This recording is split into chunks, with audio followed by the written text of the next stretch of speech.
selamat pagi adik-adik. Bagaimana kabar kalian semua? Saya harap kalian dalam kondisi yang baik-baik saja dan selalu sehat. Adik-adik sudah siap untuk mengikuti ibadah sekolah minggu hari ini? Yuk, kita sama-sama berdoa lebih dulu. Gimana sikap yang baik? Sikap berdoa yang benar, lipat tangan, mata ditutup. Ya, kita berdoa. Tuhan Yesus, kami telah siap mendengar firman Tuhan, kami telah siap memuji nama Tuhan. Kiranya Tuhan berbicara kepada kami, kiranya Tuhan memimpin ibadah sekolah minggu ini. Kami rindu Tuhan dalam kondisi apapun kami, baik di rumah ataupun juga kami berada di tempat lain. Tuhan menjaga, Tuhan memelihara kami. Ini doa kami dalam nama Tuhan Yesus. Amin. Nah, adik-adik, yuk kita sama-sama memuji nama Tuhan.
Yesus mempunyai 12 murid.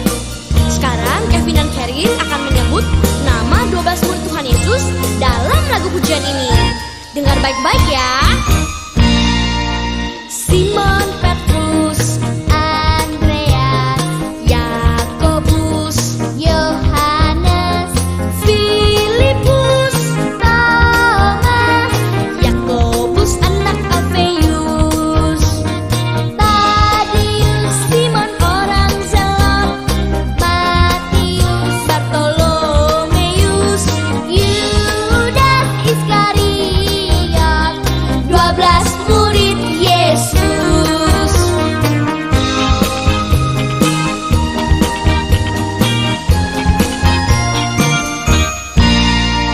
Simon Petrus, Andreas, Yakobus, Yohanes, Filipus, Thomas, Yakobus anak Alfeus, Tadius, Simon orang Zelot, Matius, Bartolomeus, Yudas Iskariot, 12 murid Yesus. Nah, teman-teman, sudah tahu kan nama ke-12 murid Tuhan Yesus? Bagaimana kalau sekarang kita nyanyi bersama-sama lagu pujian ini? Siap? Simon Petrus, Andreas, Yakobus, Yohanes, Filipus, Thomas, Yakobus anak Alfeus, Tadius, Simon orang Zelot, Matius, Bartolomeus, Yudas Iskariot, 12 murid Yesus, 12 murid Yesus.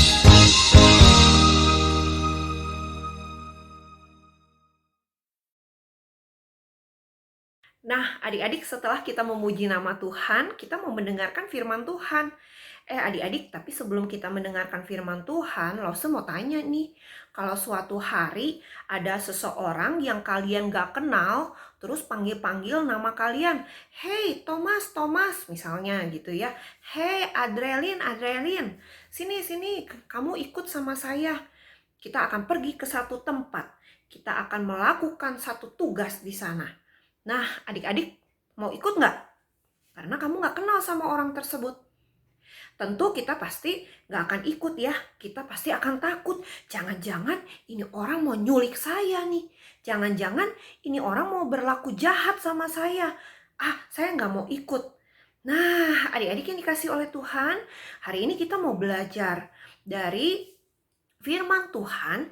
Jadi, bagaimana ada Tuhan Yesus yang memanggil murid-murid pertamanya. Nah, sebelum mereka menjadi murid, mereka juga nggak kenal sama Tuhan Yesus. Tapi mereka mungkin tahu begitu ya kalau Tuhan Yesus adalah orang Nazaret, adalah anak tukang kayu. Mungkin mereka tahu, tapi apa respon mereka? Dan apa yang mereka lakukan waktu Tuhan Yesus memanggil mereka? Nah, adik-adik, yuk kita sama-sama simak video berikut ini.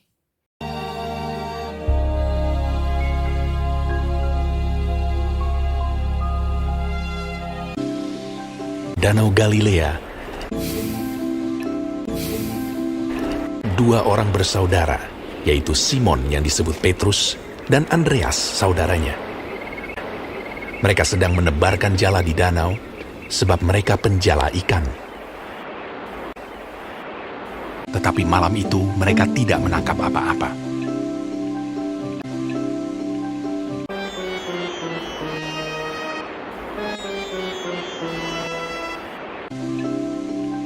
Ketika hari mulai siang,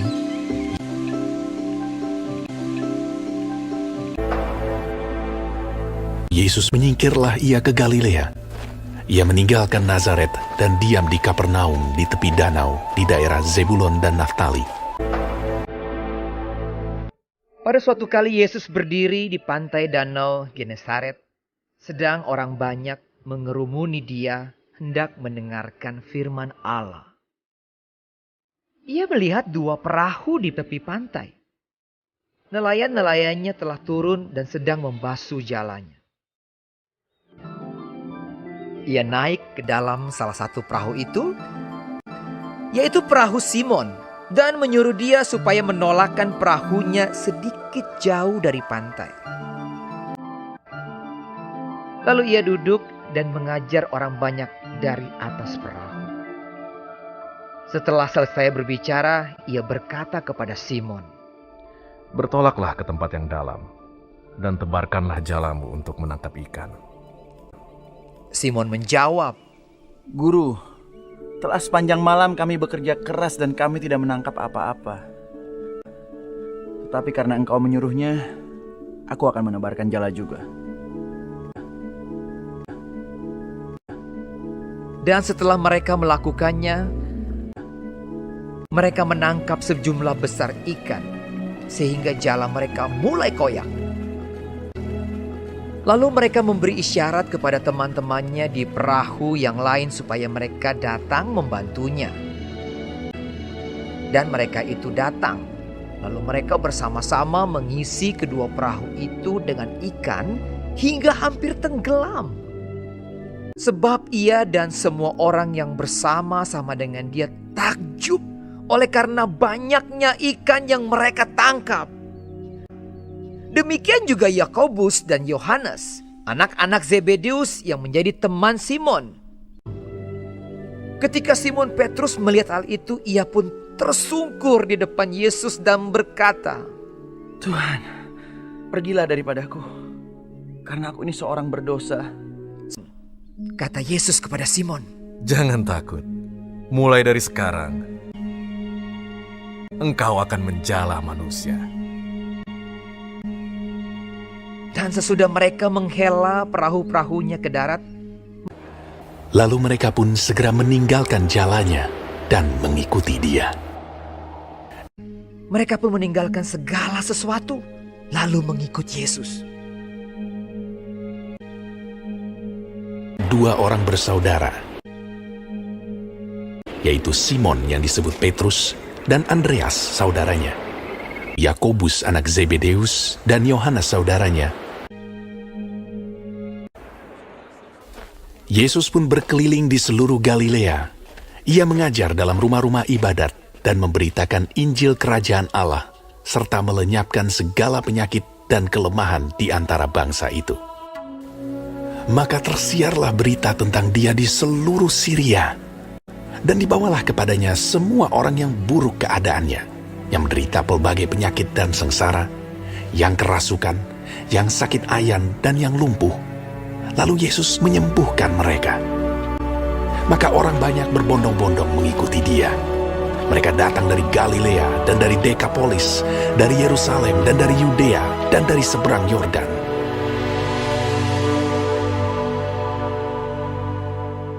Nah, adik-adik, setelah kita menyaksikan video yang menceritakan tentang bagaimana Tuhan Yesus memanggil para murid-murid pertamanya, kita mau belajar ya sama-sama.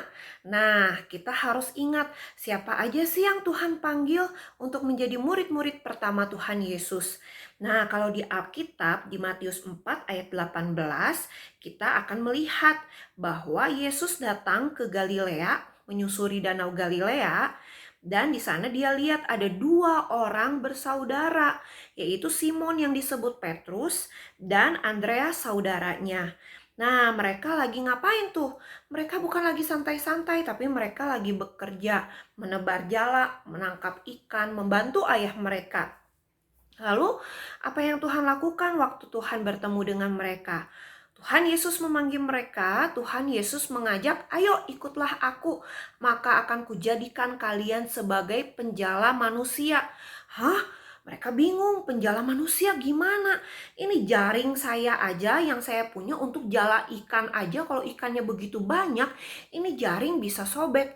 Lalu gimana nanti saya untuk menjadi penjala manusia? Nah, tahu nggak adik-adik? Penjala manusia artinya mereka akan dijadikan orang-orang yang mengikuti Kristus, mengikuti Tuhan Yesus untuk ngapain? Untuk ngabarin firman Tuhan. untuk kasih tahu ke orang-orang bahwa Tuhan Yesus adalah Mesias, bahwa Tuhan Yesus adalah Allah, bahwa Tuhan Yesus adalah juru selamat. Maka melalui merekalah maka orang-orang bisa percaya kepada Tuhan Yesus. Nah, itu maksudnya menjadi penjala manusia. Nah, lalu mereka meninggalkan jalannya, respon mereka ya, mereka ikut Tuhan Yesus. Nah, setelah Yesus pergi dari sana dilihat juga dua orang bersaudara, yaitu Yakobus anak Zebedeus dan Yohanes saudaranya bersama ayah mereka. Zebedeus sedang membereskan jala di dalam perahu dan Yesus memanggil mereka. Dan mereka juga segera meninggalkan perahu itu serta ayahnya. Untuk ngapain? Ikut sama Tuhan Yesus. Tapi mereka pada saat itu belum kenal sama Tuhan Yesus. Belum tahu siapa Tuhan Yesus. Mereka cuma pernah dengar kalau Tuhan Yesus itu adalah anak si tukang kayu. Mereka pernah dengar bahwa Tuhan Yesus ini waktu dibaptis ada burung merpati begitu ya turun ke atasnya, lalu ada suara dari sorga, inilah anak yang kukasihi, kepadanya lah aku berkenan. Nah, adik-adik yang dikasih Tuhan mungkin mereka tahu hal itu. Dan mereka penasaran, kenapa ini orang ajak kami untuk ikut dengan dia. Nah, adik-adik yang dikasih oleh Tuhan, setelah mereka pergi ikut bersama Tuhan Yesus, Yesus pun berkeliling di seluruh Galilea. Dia ngapain? Jalan-jalan? Ke mall? Atau ke pasar? Bukan. Tapi ternyata Tuhan Yesus mengajar dalam rumah-rumah ibadat dan memberitakan Injil Kerajaan Allah, serta melenyapkan segala penyakit dan kelemahan di antara bangsa itu. Maka firman Tuhan itu tersiar, kabar itu tersiar ke seluruh Syria. Dan akhirnya dibawalah kepada Tuhan Yesus semua orang yang lagi sakit, orang yang lagi menderita, yang mengalami sengsara dibawa kepada Tuhan Yesus. Biar apa? Biar Tuhan Yesus menyembuhkannya.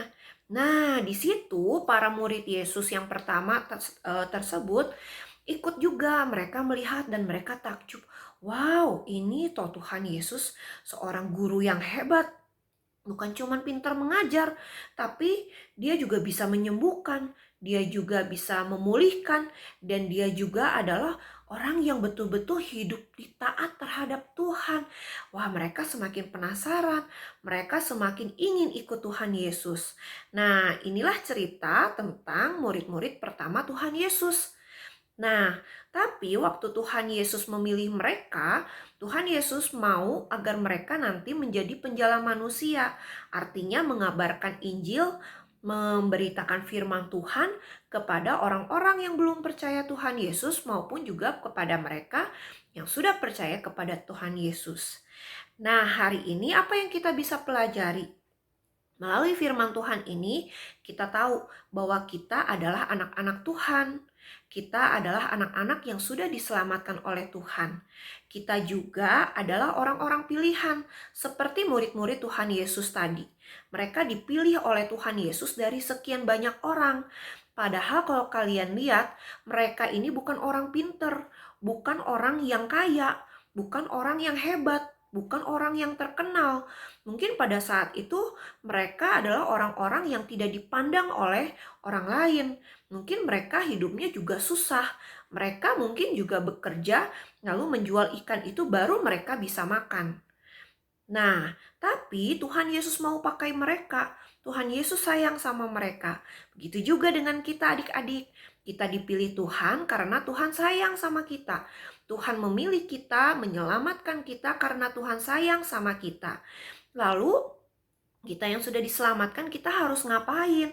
Apa kita berpangku tangan, diem-diem, terima berkat Tuhan saja? Atau kita harus melakukan sesuatu? Nah, ini adik-adik, kita harus melakukan sesuatu, yaitu tugas kita sebagai orang yang sudah percaya dan diselamatkan oleh Tuhan Yesus. Kita harus mau memberitakan firman Tuhan kepada orang-orang yang belum percaya kepada Tuhan Yesus. Lalu kita bilang, Saya mah masih kecil, orang-orang juga nggak mau lihat saya mah juga nggak pinter-pinter amat. Saya juga bukan orang yang berada, hidupnya sederhana. Adik-adik jangan bersedih, adik-adik jangan minder, karena Tuhan Yesus tidak melihat hal itu. Bagi Tuhan Yesus semua manusia di dalam dunia ini sama. Tapi yang Tuhan Yesus mau adalah kita bisa mengabarkan firman Tuhan. Caranya gampang. Yang pertama, kamu kabarkan firman Tuhan, ceritakan tentang cerita firman Tuhan ini kepada mama, papa, dede, cici, koko, atau teman-teman kalian di sekolah yang belum percaya sama Tuhan Yesus. Yang kedua, melalui tingkah hidup kalian. Contohnya seperti apa? Nah, kalau biasanya suka ngomong kasar, ngomong-ngomong yang gak bener, sekarang kalian bisa menjaga ucapan kalian. Biar orang lain lihat, oh kalau anak Tuhan Yesus, mulutnya dijaga ya, ucapannya dijaga ya. Nah, kalau yang biasanya suka bohong, suka mencuri, suka menyontek, nah kalian gak lakukan itu lagi karena kalian adalah anak-anak Tuhan Yesus. Nah, biar orang lain bisa lihat, oh ternyata kalau anaknya Tuhan Yesus, kalau orang Kristen itu hidupnya jujur ya, hidupnya nggak suka bohong, hidupnya nggak suka marah-marah sama orang tua, hidupnya nggak suka mencuri, hidupnya nggak suka menyontek, diajak nyontek pun nggak mau, karena lebih takut kepada Tuhan daripada takut kepada teman yang ngajak nyontek. Nah, adik-adik, saya harap melalui firman Tuhan hari ini kita menyadari siapa diri kita di hadapan Tuhan. Kita adalah anak-anak Tuhan, maka kita punya tugas, yaitu memberitakan firman Tuhan kepada orang lain. Yang kedua, membuktikan bahwa kita adalah anak Tuhan melalui sikap kita, melalui ucapan kita, melalui sifat kita juga. Sifat kita misalnya ya, suka marah-marah, suka membantah orang tua. Nah sekarang gak lakukan itu lagi. Karena kita tahu kita punya Tuhan yang hidup, yang sayang sama kita. Maka kita juga mau jadi contoh bagi orang lain, sehingga orang lain bisa kenal siapa Tuhan yang kita sembah. Baik anak-anak yang paling kecil sampai anak-anak yang paling besar pun kalian bisa lakukan ini di rumah, di sekolah, di tempat les, atau tempat kalian bermain, ataupun bahkan di gereja. Nah adik-adik, biarlah firman Tuhan ini jadi berkat. Lalu saya punya satu ayat hafalan untuk kita semua. Di dalam Matius 4 ayat yang ke-19. Yuk adik-adik yang bisa buka Alkitab, yang sudah bisa baca Alkitab, kita buka Alkitabnya. Matius 4 ayat 19. Kita baca sama-sama ya. Yesus berkata kepada mereka, "Mari, ikutlah aku, dan kamu akan kujadikan penjala manusia." Kita ulangi ya. Matius 4 ayat 19. Yesus berkata kepada mereka, "Mari, ikutlah aku dan kamu akan kujadikan penjala manusia." Adik-adik, bukan hanya orang tua yang menjadi penjala manusia, bukan hanya orang pintar yang menjadi penjala manusia, tetapi kita semua, anak-anak kecil, anak-anak besar, remaja, maupun juga orang-orang dewasa, orang-orang tua kita, maupun juga kakek nenek kita, mereka semua yang percaya kepada Tuhan Yesus dijadikan oleh Tuhan Yesus sebagai penjala manusia. Untuk apa? Untuk membawa orang-orang yang belum percaya kepada Tuhan. Membawa orang-orang yang ragu akan Tuhan datang percaya kepada Tuhan. Nah, adik-adik, inilah firman Tuhan, dan sampai di sini ibadah kita. Kita sama-sama berdoa yuk. Tuhan Yesus, kami bersyukur kami memiliki Allah yang hidup. Kami juga bersyukur Tuhan memilih kami menjadi penjala manusia di dalam dunia ini. Maka kami rindu biarlah kami menjadi anak-anak Tuhan yang mau dipakai oleh Tuhan, mengabarkan, menceritakan firman Tuhan kepada orang lain, kepada orang-orang di sekitar kami yang belum percaya kepada Tuhan, ataupun mereka yang masih ragu akan Tuhan Yesus. Kami juga rindu Tuhan mengajar kami, mendidik kami untuk menjadi anak-anak yang dipakai Tuhan untuk memberitakan firman Tuhan melalui kehidupan kami sehari-hari, baik ucapan kami, baik tingkah laku kami, maupun sifat kami. Tolong kami ya Tuhan, karena kami tidak mampu tanpa Tuhan. Tuhan juga memberkati kehidupan kami sepanjang minggu ini. Dalam nama Tuhan Yesus kami berdoa, amin. Nah, adik-adik di rumah Lose berpesan, jangan lupa untuk selalu berdoa sama Tuhan. Bagi yang sudah biasa ataupun yang sudah bisa membaca Alkitab, mulailah dari sekarang kita rajin membaca Alkitab, membaca firman Tuhan semasa liburan kalian. Mumpung kalian ada di rumah, kalian gak kemana-mana, kegiatan kalian mungkin juga tidak terlalu banyak seperti waktu kalian ada di sekolah, di tempat les. Nah, pakai waktu yang ada untuk baca Alkitab. Boleh dari HP, boleh dari Alkitab berupa bentuk buku. Nah, adik-adik jangan hanya main gadget aja ya di rumah atau nonton TV sepanjang hari. Tapi pakai alat-alat itu untuk apa? Mendengar firman Tuhan, memuji nama Tuhan, dan membaca firman Tuhan. Biar iman rohani kalian bertumbuh di dalam Tuhan. Sampai jumpa minggu depan. Kita bertemu lagi di dalam ibadah sekolah minggu GKIM Kaimtong secara online. Dadah!